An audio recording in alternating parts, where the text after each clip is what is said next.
मध्य प्रदेश के छिंदवाड़ा में पुलिस की बेरहमी का एक वीडियो सोशल मीडिया पर वायरल हो रहा है। देखिए किस तरीके से निहत्थे मजदूर पर लाठियों की बरसात हो गई। लाठियों के प्रहार से धड़ाम हो गया शख्स। जमीन पर गिरने के बाद भी जानवरों की तरह पीटती रही पुलिस। बेदम होने के बाद भी नहीं रुकी पुलिस की लाठी। सोशल मीडिया पर वायरल हुआ वर्दी की बेरहमी का वीडियो। तस्वीरें मध्य प्रदेश के छिंदवाड़ा की हैं, जहां सौंसर के पेलेड़ा नारायणवार चौकी के पास दो पुलिस वाले एक शख्स को बेहोश होने के बाद भी पीटते रहे।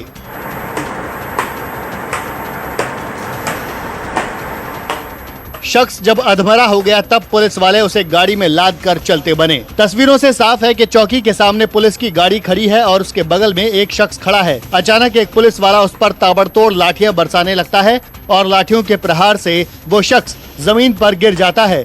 बेहोशी के आलम में पहुंचने के बाद भी पुलिस उसे पीटती रहती है। बारी बारी से दोनों पुलिस वाले इस निहत्थे पर हाथ साफ करते हैं। ऐसा लगता है कि पुलिस वाले लाश को पीट रहे हों। पुलिस की बेरहमी का ये वीडियो सोशल मीडिया पर वायरल होते ही महकमे में तूफान खड़ा हो गया। लोगों ने पुलिस की जमकर आलोचना की और वर्दी वालों पर सवाल खड़े किए तो दोनों पुलिसकर्मियों को लाइन अटैच कर दिया गया। शख्स की पिटाई करने वाले पुलिसकर्मियों में एक हेड कांस्टेबल कृष्णा डोगरे है, जबकि दूसरे कांस्टेबल का नाम आशीष है। एसपी ने इस घटना की जांच के आदेश दे दिए हैं। उधर गुजरात के अमरेली में क्या हुआ जब दो शेर एक ट्रैक्टर के सामने आ गए, आइए आपको तस्वीरों के माध्यम से दिखाते हैं। ट्रैक्टर के सामने आ गए एक नहीं दो शेर। किसान के उड़ गए होश। सोशल मीडिया पर वायरल हुआ शेरों का वीडियो। तस्वीरें गुजरात के अमरेली की हैं, जहां धारी गिर के हालरिया गांव के पास एक किसान ट्रैक्टर लेकर खेत में जा रहा था। तभी एक साथ अचानक सामने से दो शेर आ गए और ट्रैक्टर का रास्ता रोक दिया। दो शेरों को एक साथ देखकर ट्रैक्टर चला रहे किसान के होश फाख्ता हो गए, लेकिन किसान ने हिम्मत दिखाई और भागने के बजाय ट्रैक्टर पर ही बैठा रहा। यही नहीं, किसान ने शेर का नाम लेकर उन्हें पुकारा, जिसके बाद ट्रैक्टर के बगल से होते हुए शेर निकल गए। सोशल मीडिया पर शेरों का ये वीडियो खूब वायरल हो रहा है। अब तक इसे लाखों लोग देख चुके हैं। अमरेली में अक्सर शेर जंगल से निकलकर खेतों में आ जाते हैं, लेकिन अक्सर ये किसी को नुकसान नहीं पहुंचाते। उधर यूपी के उन्नाव में आज रेलवे स्टेशन पर भूखे प्यासे मजदूरों के सब्र का जैसे बांध टूट गया। उन्होंने जमकर उत्पात मचाया। प्रवासी मजदूरों का गुस्सा देख रेलवे कर्मचारी स्टेशन से भाग निकले। स्टेशन मास्टर भी जख्मी हो गए हैं। देखिए, ट्रेन में भूखे प्यासे यात्रियों का फूटा गुस्सा। उन्नाव स्टेशन पर की जमकर तोड़फोड़।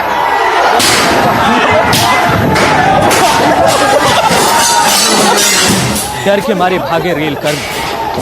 स्टेशन मास्टर हुआ घायल। तस्वीरें यूपी के उन्नाव की है, जहां श्रमिक स्पेशल ट्रेन से घर वापसी कर रहे भूखे प्यासे प्रवासी मजदूरों के सब्र का बांध टूट गया और वे हंगामा करने लगे। प्रवासी मजदूरों ने स्टेशन पर तोड़फोड़ की और पूरे स्टेशन परिसर में जमकर उत्पात मचाया। लॉकडाउन और भीषण गर्मी के बीच किसी तरह इन मजदूरों को श्रमिक स्पेशल ट्रेन में जगह मिली थी, लेकिन घंटों के सफर के बाद भी ना तो ट्रेन में पानी का इंतजाम हुआ, ना ही पेट की आग बुझाने के लिए रोटी का। लिहाजा जैसे ही ट्रेन उन्नाव स्टेशन पर रुकी, मजदूरों का सब्र टूट गया और वो हिंसक हो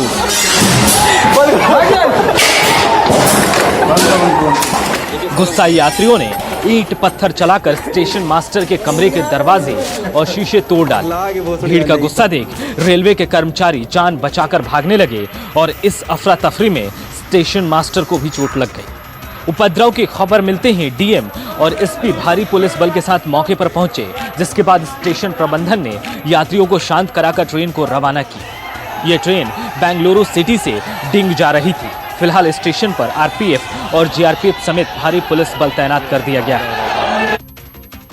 उधर अपने पिता को साइकिल पर बिठाकर गुरुग्राम से बिहार के दरभंगा अपने घर पहुंची 15 साल की ज्योति लगातार सुर्खियों में बनी हुई है। ज्योति ने अमेरिकी राष्ट्रपति डोनाल्ड ट्रंप की बेटी इवानका को भी अपना मुरीद बना दिया है। ज्योति ने 7 दिनों में हरियाणा के गुरुग्राम से बिहार के दरभंगा तक 1200 किलोमीटर का सफर साइकिल पर तय किया। भारतीय साइकिलिंग फेडरेशन ने भी ज्योति को ट्रायल के लिए दिल्ली बुलाया है।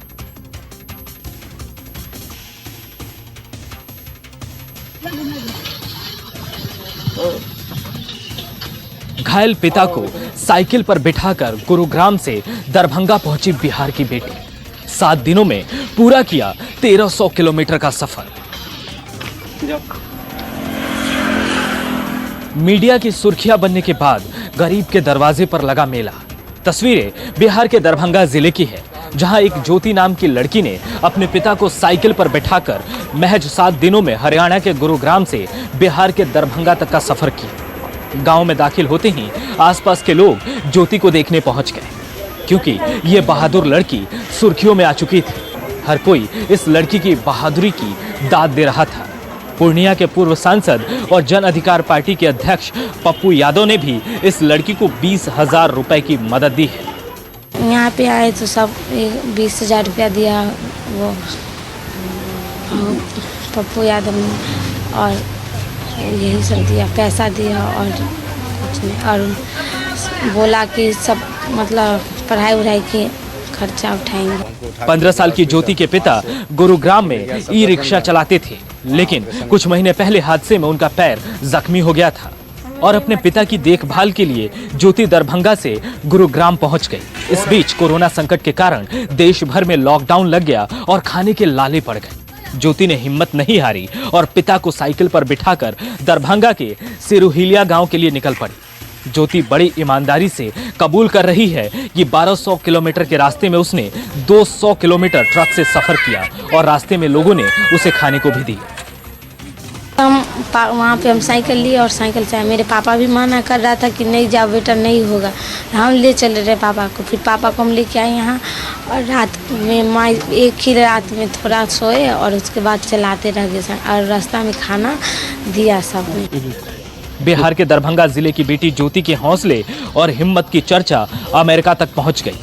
अमेरिकी राष्ट्रपति डोनाल्ड ट्रंप की बेटी इवांका ट्रंप ने ज्योति के हौसले को सराहा है और उसकी संघर्षपूर्ण कहानी को अपने ट्विटर अकाउंट पर साझा किया है। ज्योति को साइकिलिंग फेडरेशन से भी ऑफर मिला है। हालांकि ज्योति ने फेडरेशन का निमंत्रण कबूल कर लिया, लेकिन अभी 1 महीने तक वो पिता से दूर नहीं जाना चाहती। दिल्ली से फ़ोन किया था, बोल रहा था साइकिल में रेस लगाने के लिए। हम बोला ठीक है हम लगाएंगे, लेकिन अभी नहीं, 1 महीना का टाइम दिए। बोला ठीक है बेटा, 1 महीना में तुम तैयार करो पूरा, हम तुमको 1 महीना के बाद हम तुमको ले जाएंगे और वहीं पे रेस लगाएंगे। वो भी बोला कि वहीं पे रखेंगे और वहीं पे पढ़ाएंगे लिखाएंगे। हालांकि शुरुआत में ज्योति के पिता साइकिल से चलने के फैसले को हजम नहीं कर रहे थे, लेकिन गरीबी ने उन्हें मजबूर कर दिया। अब जब सब ज्योति की तारीफ कर रहे हैं तो पिता का सीना भी चौड़ा हो गया है। रास्ते में सर हम लोग को खाना पीने की दिक्कत नहीं हुआ। यूपी में जो हर एक जगह पूरी सब्जी, कहीं बिस्किट, ऐसे हम लोग को पानी वानी की हेल्प भी करा। जब लड़की साइकिल चला रही थी तो कुछ लोग मज़ा भी खरीद के दिया, पानी भी दे रहा था लड़की को देख के। इतनी छोटी लड़की इतने दूर सफ़र करे, पूछते भी थे ये कहाँ जाओगे बेटे, तो हम लोग बोलते थे सर दरभंगा डिस्ट्रिक्ट जाना है। सर हम तो कहते हैं भगवान इसको और नाम हो, अच्छी तरह और कामयाबी के हासिल करें, और हमें तो बहुत खुशी है सर। मीडिया में सुर्खियां बनने से ज्योति के गांव वाले भी गर्व का अनुभव कर रहे हैं। अच्छा है जो साइकिल यदि फेडरेशन ऑफ इंडिया जो है तो उसको बुलाई है। यदि साइकिलिंग में होगा तो ये तो पूरा देश का नाम, गांव का, बिहार के साथ साथ अपने गांव का भी तो नाम बहुत ज़्यादा होगा। आप लोग इसका हौसला बढ़ाएंगे? निश्चित रूप से बढ़ाएंगे। ज्योति के घर के चूल्हे उसके परिवार की माली हालत की तस्दीक कर रहे हैं। ये भी बता रहे हैं कि विज्ञापनों में दिखने वाली सरकारी योजनाएं इन जैसे लोगों तक पहुंचने से पहले ही रास्ता भटक जाती है। अगर ऐसा नहीं होता तो 15 साल की इस लड़की को ये दिन देखने नहीं पड़ते। ज्योति एक बानगी है उन लाखों प्रवासी मजदूरों की जिनकी कहानियां अक्सर दब जाती है। उधर यूपी के मुरादाबाद में एसपी विधायक ने लॉकडाउन और सोशल डिस्टेंसिंग के उल्लंघन के आरोप में मामला दर्ज कर लिया है। शुक्रवार को विधायक के आवास पर गरीबों को खाना और नकदी बांटे गए थे, जिसमें भारी भीड़ उमड़ पड़ी थी।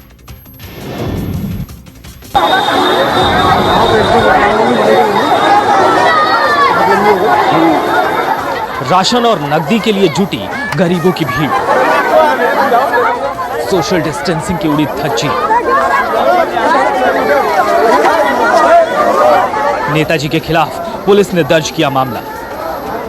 तस्वीरें यूपी के मुरादाबाद की है, जहां बूढ़ा चौराहा स्थित अपने आवास पर राशन और पैसे बांटने वाले समाजवादी पार्टी विधायक और उनके बेटे के खिलाफ पुलिस ने मामला दर्ज कर लिया है।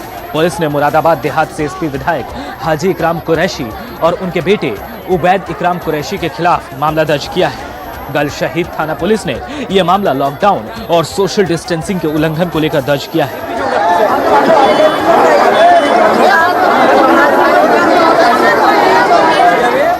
विधायक हाजी इकराम कुरैशी का कहना है कि रमजान के आखिरी जुमे को हर साल ऐसा करते हैं और शुक्रवार को भी उन्होंने गरीबों को मदद करने की कोशिश की, लेकिन भीड़ जुटने के बाद वे असहाय हो गए।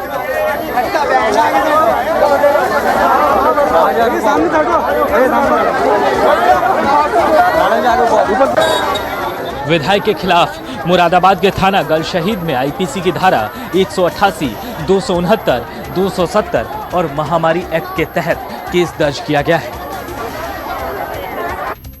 उधर मणिपुर सरकार ने ट्रांसजेंडर्स के लिए अलग क्वारंटीन सेंटर बनाकर मिसाल पेश कर दी है। अभी तक देश के किसी और राज्य ने ट्रांसजेंडर समुदाय के लिए ऐसी कोई पहल नहीं की थी।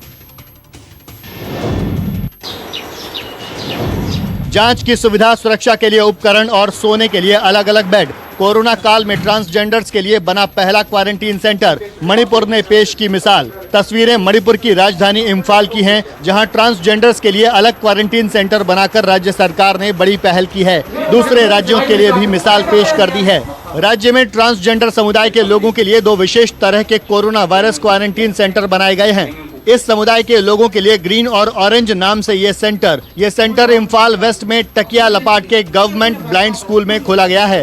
तो वहीं रेड जोन से आने वाले लोगों के लिए इम्फाल ईस्ट में कोईरेंगी के Maria Montessori higher secondary school में सेंटर बनाया गया है। इम्फाल ईस्ट के क्वारंटीन सेंटर में 25 लोगों के रहने की व्यवस्था है, तो वहीं इम्फाल वेस्ट क्वारंटीन सेंटर में कुल 20 लोग रह सकते हैं। दरअसल सरकार को खबर मिली थी कि क्वारंटीन सेंटर्स में ट्रांसजेंडर समुदाय के लोगों को दिक्कतें पेश आ रही हैं, जिसके बाद समाज कल्याण विभाग ने इसके लिए अलग सेंटर बनाने का फैसला कर लिया। स्वास्थ्य विभाग ने ट्रांसजेंडर समुदाय के लोगों को मास्क, सैनिटाइजर, दस्ताने, पीपीई किट, काले चश्मे और सोडियम हाइपोक्लोराइड सॉल्यूशन भी मुहैया कराए। शुक्रवार को मणिपुर में कोरोना वायरस का एक और मामला सामने आने के बाद मरीजों की संख्या 26 हो गई है। इनमें 24 एक्टिव केस हैं और 2 लोग संक्रमण से उबर गए हैं। मणिपुर में अब तक कोरोना वायरस से एक भी मौत नहीं हुई है। मजदूरों के लिए श्रमिक स्पेशल ट्रेन चलाए जाने के बावजूद प्रवासी मजदूर सड़कों पर पैदल चल रहे हैं। तपती धूप में पैदल चल रहे इन मजदूरों के पास खाने तक को पैसे नहीं है, लेकिन लखनऊ पुलिस इनकी मदद कर रही है, पानी की बोतल देती है। लॉकडाउन खुल गया, मजदूरों के लिए तमाम व्यवस्थाएं भी कर दी गई हैं, लेकिन अभी भी कुछ ऐसे मजदूर हैं जिनको अपने घरों तक जाना है और कुछ मजदूर ऐसे हैं जो काम की तलाश में निकले हैं। तपती धूप में आप देख रहे हैं कि कुछ मजदूर आपको, हालांकि बहुत कम संख्या रह गई है, अब इक्का दुक्का ही मजदूर आपको सड़कों पर नजर आते हैं, लेकिन जो सड़क पे बेचारे जो घूम रहे हैं उनके लिए बड़ी समस्या है। उनको अपने घर तक जाना है, साधन नहीं मिल पा रहा है। ये जो मजदूर आप हमारे सामने देख रहे हैं, इनको काफ़ी देर से कुछ वाहनों की तलाश है। कई लोगों से इन्होंने रोकने की कोशिश की वाहनों को, लेकिन कोई वाहन रुका नहीं। हाथों में पानी की बोतलें शायद कहीं से इनको मिली होगी, किसी ने दिया होगा। पानी पुलिस वालों ने दिया, खाना नहीं दिया, पानी दिया। तो आप देख रहे हैं कि ये वो मजदूर हैं बेचारे जो काम की तलाश में एक शहर से दूसरे शहर भटक रहे हैं। की राजधानी यूपी की राजधानी की तस्वीर आपको दिखाते हैं। लॉकडाउन में जरा सी ढील क्या मिली, गाड़ियों की लंबी लंबी कतारें लखनऊ में देखने को मिल गई। हजरतगंज चौराहे पर आज गाड़ियों की कतार से जाम तक लग गया। इस वक्त मैं राजधानी के सबसे व्यस्ततम चौराहे यानी हजरतगंज पर मौजूद हूं और लॉकडाउन 4 में जिस तरह की छूट मिली है उसके बाद से आप देखिए कि इस गाड़ियों की संख्या सड़कों पर बहुत ज्यादा बढ़ गई है। आमतौर पर जब लॉकडाउन के दौरान सख्ती देखी गई, कोरोना का बढ़ता संक्रमण देखा गया, तो उस दौरान इस रोड को भी पूरी तरह से बंद रखा गया था। लेकिन अब चूंकि लॉकडाउन 4 में कई तरह की छूट दी गई है, लिहाजा अब गाड़ियां भी सड़कों पर खूब निकलने लगी हैं। इस चौराहे पर आप देखिए कि अलग अलग जगहों से जो रास्ते आ रहे हैं उस पर बड़ी संख्या में गाड़ियां जो हैं अब आपको सड़कों पर दौड़ती हुई नजर आएगी। दरअसल जब कोरोना का संक्रमण बहुत ज्यादा बढ़ा तो लखनऊ का हजरतगंज इलाका पूरी तरह से सील किया गया था और उस दौरान गाड़ियों की आवाजाही भी पूरी तरह से रोकी गई थी। तो नवाबों के शहर से आइए जाम की तस्वीरें हम आपको दिखा रहे थे। इन तस्वीरों के साथ रुकना होगा कुछ पलों के लिए।